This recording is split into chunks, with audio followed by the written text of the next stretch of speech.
Welcome to Carol and Gary's See America Tour.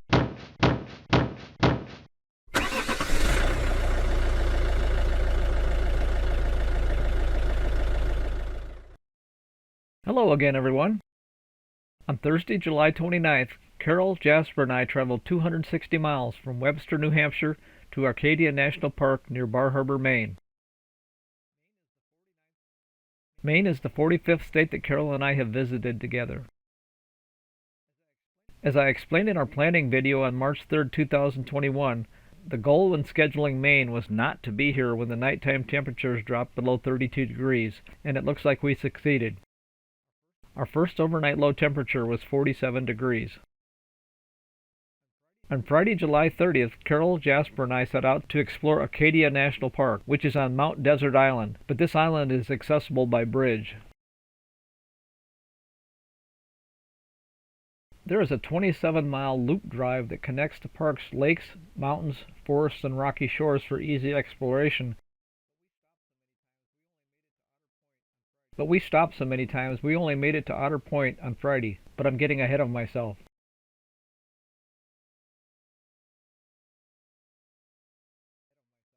Here is a picture of Carol, Jasper, and I as we entered Acadia National Park.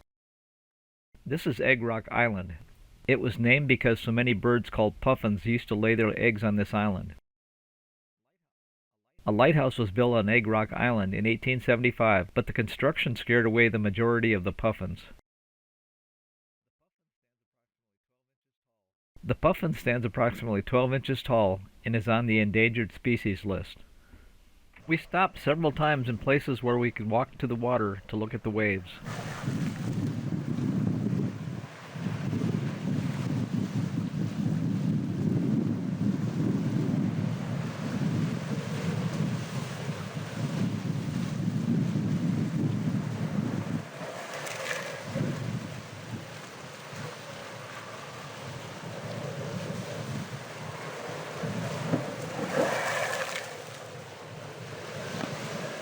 We saw this family fishing offshore.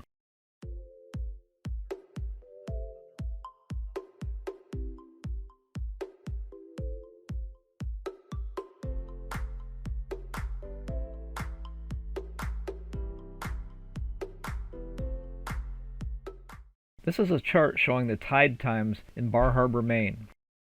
This is a very busy chart with lots of information on it, so let's hide the nighttime high tide marks. And while I'm at it, let's hide all the low tide marks because I'm only interested in the daytime high tides.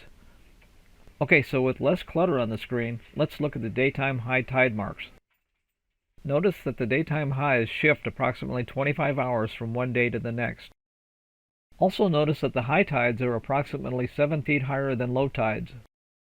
This information is important because this land feature called the Thunder Hole is best viewed at the peak of high tide, when the water level coming in is at its peak.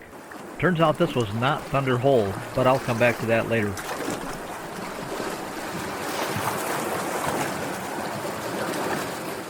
There are over 4,600 islands off the coast of Maine. You can see a few of them here. Some are accessible by ferry.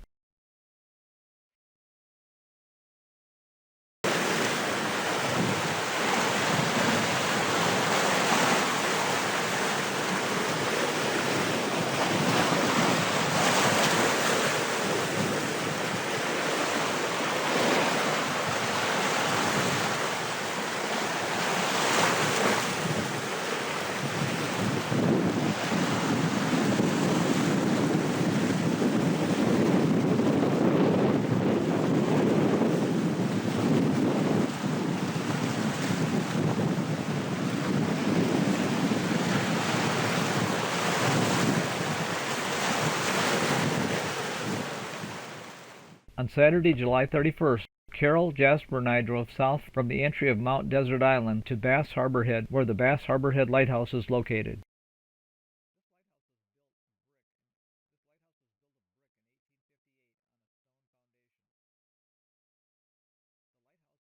This lighthouse was built of brick in 1858 on a stone foundation. The lighthouse itself is 32 feet tall, but it stands 56 feet above the average high tides. A sign near the Bass Harbor Head Lighthouse said that each lighthouse has a unique light pattern and color, allowing mariners to identify their location based on the light. The light in the Bass Harbor Head Lighthouse flashes red every 4 seconds. The light in the Egg Rock Lighthouse is red and flashes every 5 seconds. Other lighthouses in the area flash a white light in varying increments. From the Bass Harbor Head Lighthouse, we were going to drive up to the top of Cadillac Mountain, the highest point on Mount Desert Island, but the internet said that you needed to apply for a parking permit at least 72 hours before arriving, so we knew that we wouldn't be allowed access up this restricted access road. Cadillac Mountain is only 1,529 feet tall, but its claim to fame is that it's one of the first places in the United States to see the sun come up. Large crowds gather on Cadillac Mountain every morning to witness this event. As an alternative, we decided to drive to the top of Beach Mountain, but probably because it was the weekend, the small parking lot was full, so we didn't get to check this out either. From Beach Mountain, we drove to Seal Cove, where Carol got to meet a live lobster, fresh off the boat. Notice that the fishermen put rubber bands over the claws to keep the lobster from fighting. Here was an entire tub of lobster. Restaurant owners pick up the lobster directly from the fishing boats as they are returning to the dock from fishing. Talk about fresh. Near where we saw the live lobsters, we saw this lobster trap. It was approximately 4 feet long, 2 feet wide, and 1 foot high. Here is a small trailer with 60 lobster traps on it, loaded up and ready to go to the water.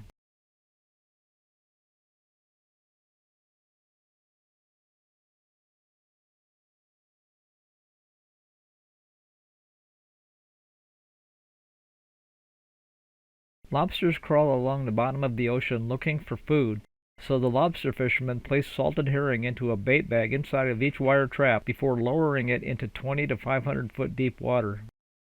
Traps are attached to ropes and marked by buoys on the surface. We could see many buoys floating offshore as we walked around. When the lobster senses the bait, they crawl through an opening on the side of the trap that lets them enter the trap but not exit. Lobster fishermen haul their traps every 2 to 3 days to ensure that the lobsters are still alive and healthy. Lobsters are harvested year-round in Maine, but the majority is caught between late June and late December when they are the most active. On the way back to the motorhome with lobster on our minds, we decided to stop at a roadside restaurant and try a lobster roll. We didn't know what they were, but every restaurant we drove past was advertising them for sale. Before placing my order, I asked what a lobster roll was. It was described as a lobster chopped into small pieces, coated with mayonnaise, and then served in a toasted hot dog-sized bun. I ordered one for Carol and I to share because I knew that she doesn't like seafood. When the server rang up the lobster roll, including tax, the cost was $35. Carol tasted a piece of lobster and said she didn't like it. I thought it was good but would never order another one at that price. On Sunday, August 1st, Carol, Jasper, and I wanted to return to what we thought was Thunder Hole, at or near high tide, to see what it looked like filled with water. According to the chart I showed earlier, we had missed the 6 a.m. high tide on August 1st, so our next option was at 6:20 p.m. I edited videos until approximately 3 p.m., and then we drove back to Acadia.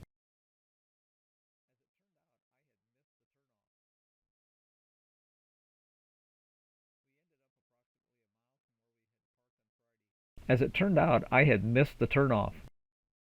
We ended up approximately a mile from where we had parked on Friday, but couldn't drive that mile because it was a one-way road in the wrong direction.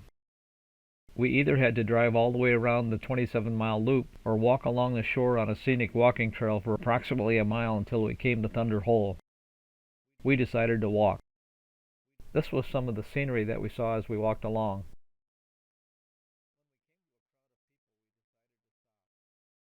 When we came to a crowd of people, we decided to stop. This is what we saw.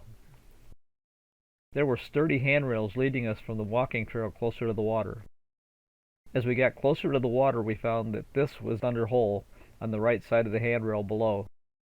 Because of people talking and wind noise, I'm going to show you the action of Thunder Hole without sound, then play the same clip with most of the wave sounds included.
Here are some random wave pictures from near Thunder Hole on our last day at Acadia National Park.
We will be leaving Acadia National Park on Thursday morning and driving northwest for approximately 2 hours to our next stop in Maine. If you like this video but have not yet subscribed, please do so to be notified of future videos, and as always, feel free to share with your friends. Thanks for watching!